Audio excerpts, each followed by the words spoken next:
Ready, set, digital. Be prepared to witness how Singtel drives digital transformation, digital marketing, cybersecurity, and unveiling Asia's first cross-border payments initiative using telco wallets. Singtel is all about going digital this year. Hello, my name is Benjamin Goh, and I'll be walking you through the key highlights of Singtel's annual report for fiscal year 2018. In this short video, we will look at Singtel's financial results, its key business drivers, and its strategy going forward.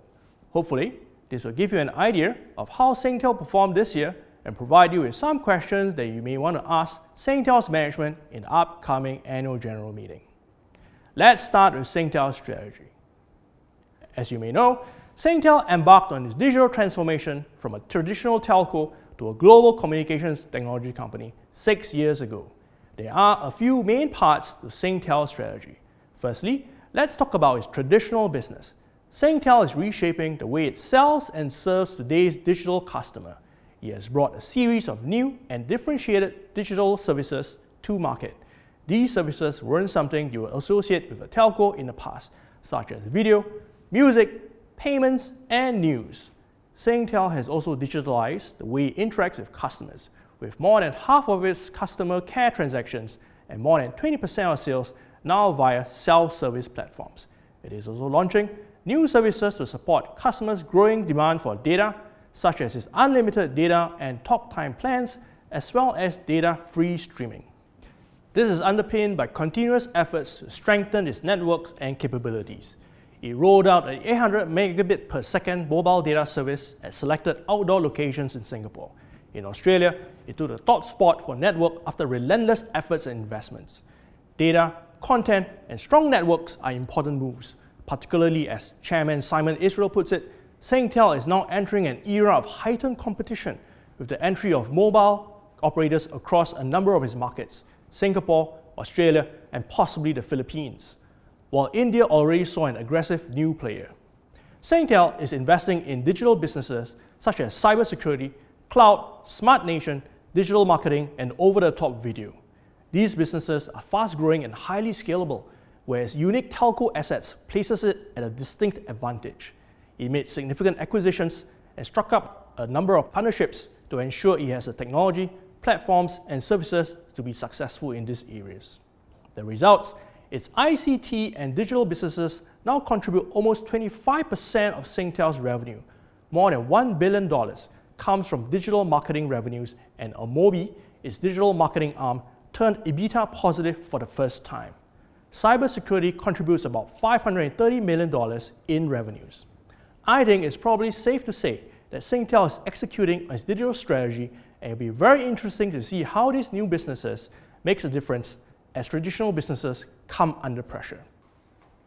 In its financial year ended 31st March 2018, group operating revenue was up a healthy 4.9% to $17.53 billion, reflecting strong growth in Australia consumer businesses, with a net addition of 384,000 mobile customers and 225,000 national broadband network customers. Digital marketing and ICT services were also key growth drivers, up 19% to $4.18 billion. This was partly offset by a fall in operating revenue in Singapore because of fierce competition in mobile services and the continued decline in local and roaming voice revenues. Now, let's take a look at what makes up Singtel's $17.5 billion of revenue.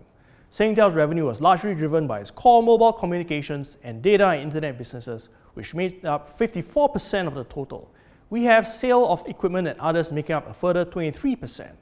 Now, what is interesting to see is that in a span of only a few short years, a sizable chunk of Singtel's revenue now comes from ICT and digital businesses. As Simon Israel, Singtel's chairman, puts it, our digital businesses are building new revenue streams with ICT and digital now accounting for nearly 25% of revenue.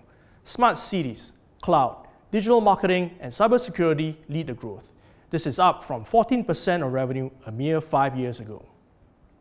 Moving on to net profit, on a constant currency basis, when we assume that the Aussie dollar and other regional currencies didn't move, net profit is up 42.2%. This number looks huge, but it is largely driven by Singtel's disposal of its 75.2% stake in NetLink Trust for about $2.03 billion. This would be a one-off gain and will not be occurring again in the later years. Now, if we were to exclude this one-time gain from Singtel's disposal of its NetLink Trust stake, Singtel's underlying net profit is down 7.8% to $3.57 billion. This was driven mainly by a drop in associate contributions by 15% to $2.46 billion due to intense competition in India and Indonesia.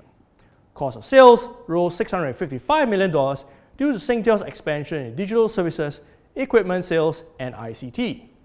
One question that you might want to ask at the annual general meeting is when Singtel expects to see a moderation of its operating expenses to be more in line with its overall revenue growth.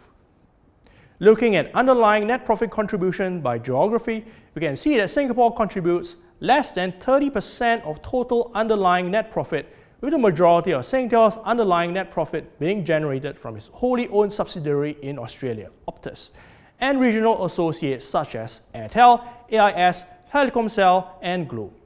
Together, Singtel has over 650 million mobile customers in 21 countries. As you can see, Singtel's strategy of diversifying away from the Singapore market and going regional is continuing very strongly. Moving on to Singtel's balance sheet, total assets of $48.25 billion is largely unchanged from last year, but net debt has fallen by $564 million to $9.82 billion, following proceeds from the divestment of NetLink Trust. Correspondingly, its net gearing ratio declined from 26.9% to 24.9%. Rated A1 and A+ by Moody's and S&P, Singtel has one of the strongest credit ratings among telcos in the Asia-Pacific region. Another question that you might want to ask at the AGM is where Singtel sees its net debt going and what is its optimal capital structure. That is, how much assets, debt, and shareholder equity Singtel would ideally want to have. Free cash flow was up by 18.1% to $3.61 billion. Breaking this down, net cash inflow from operating activities was up because of working capital changes such as changes in trade receivables, trade payables, and inventory levels, as well as lower tax payments. Dividend payments from associates were largely unchanged, with higher dividends from Telkomsel, InTouch, and Airtel offset by lower dividends from AIS and Southern Cross Consortium. Investing cash outflow improved to $1.95 billion, and this was driven by net proceeds from the sale of Singtel's stake in NetLink Trust and a related $1.1 billion loan repayment. Net cash outflow from financing activities increased to $4.01 billion, mainly due to the payment of a special dividend and a reduction in net borrowings.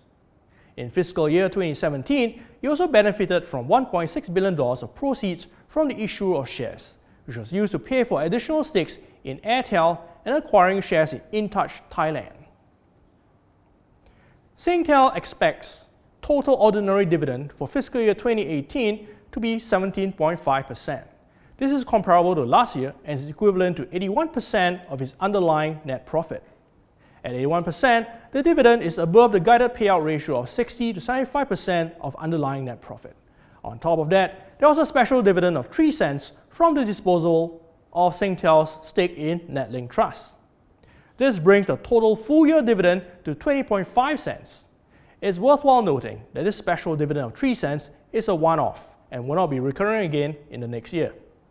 Singtel's board of directors has written in the annual report that it is of the view that a dividend of 17.5 cents is sustainable for the next 2 financial years. Thereafter, barring unforeseen circumstances, the group will continue with a payout ratio of 60 to 75% of underlying net profit. With its expansion into new businesses, competitive threats in the traditional business, and disruption from new technologies, Singtel's operations and performance are influenced by a vast range of risk factors. You can read about how Singtel mitigates the risk exposures through appropriate risk management strategies and internal controls. The board also shared its risk appetite statement, which talks about delivering value to shareholders through sustained profitable growth with strong ethical values, defending market share, taking measured risks to seek new growth in the digital space targeted at a global footprint. It is heartening the board does not simply delegate risk management to the risk committee and management. While the risk appetite statement is relatively short, what matters is the debate and discussion that led to this statement. The rigor in the process will define how strategy, budgets, business plans are set. It is important how the rest of the organization understands and acts. To this end, Singtel talks promoting a risk-centric culture by setting the right tone at the top and promoting awareness, ownership, and proactive management of key risks. You might want to ask the board and management on how they are progressing in building this culture of risk awareness. And from a broader perspective, how does it balance the need for growth versus the acceptance of associated risks? With that, we've come to the end of our short video. Now remember what we discussed in the last few minutes are only the key highlights. Make sure you download the annual report and read it yourself before heading down to the AGM. Now speaking of which, the AGM will be held at 10 a.m. on the 24th of July at the Suntec Convention Center. Thank you very much and see you at the AGM.